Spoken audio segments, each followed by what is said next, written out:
Hello, hello. I am coming to you all live from my backyard with my very fancy little plug-in, what are these called? What do you call them when they have a wire on them? Do they have a special name? Are they just called wired headphones? Plug-in headphones, something probably very straightforward. But I had in our Amazon cart like a little speaker that you can clip onto you, and then I was like, wait, I think this works just as well. It just doesn't look as good, and that's fine. So I am interested to see if these hoops are gonna like make a lot of noise on them because they keep like hitting the wire, but I'm hoping that it's fine.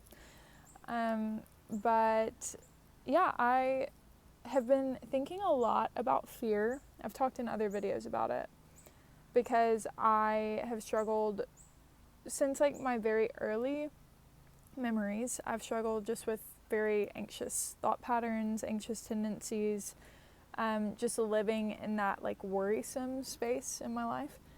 And that has become very familiar to me, and over the years it has kind of just become where I've camped out. And in the past few years, that is something that I've really tried to be active to change in my life. And slow and steady wins the race is kind of how it's going right now. But I was just really impressed by something that I learned at Bible study. So I go to a Bible study every Wednesday, and it's called CBS Community Bible Study. They have it like literally all over the world in like 100-something countries. It's like a non-denominational, just literally a community Bible study. Like everyone in the community is welcome. It's a women's Bible study. Someplace I think also have a men's. But anyways, we are going through the Psalms this year. And as you know, if you know about the Bible, if you don't, that's okay. But if you know about the Bible, David, he's the one who wrote the Psalms. They're like, you know, poetry about his life, kind of like his journal.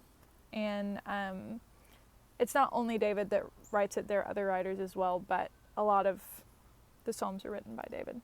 And he was a king, and his life was being threatened. He was literally being like chased by another king for a long time, tried to be like that.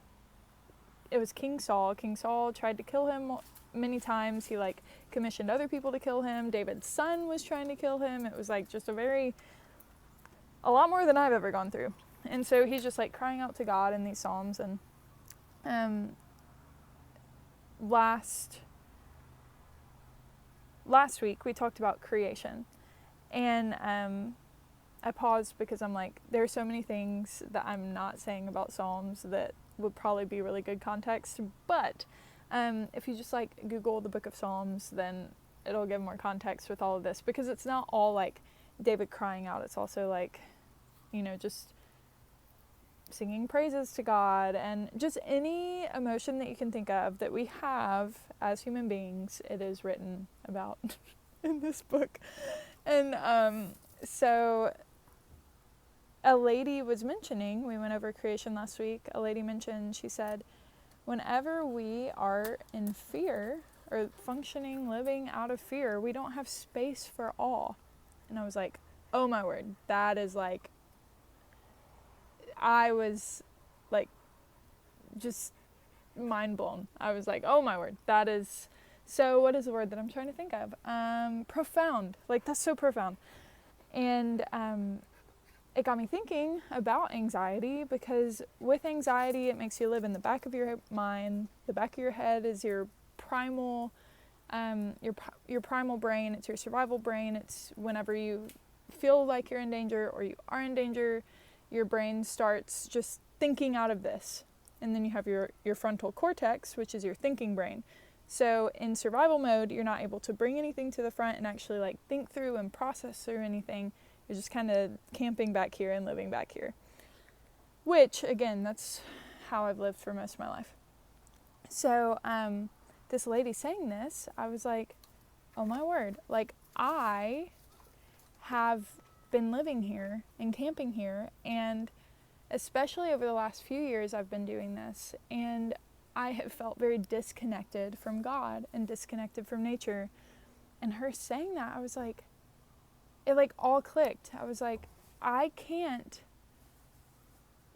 feel the, like, how near the Lord truly is in my life because I'm not capable of feeling that awe when fear occupies the whole space of my mind.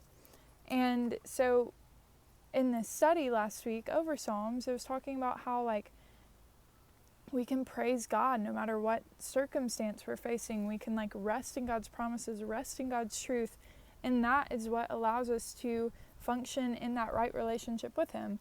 I heard another lady say on this video that I was watching, and she was like, did you know that when you're in survival mode, fight or flight, when you're living out of your back brain, you actually don't have space in that area of your brain for, like, relationship?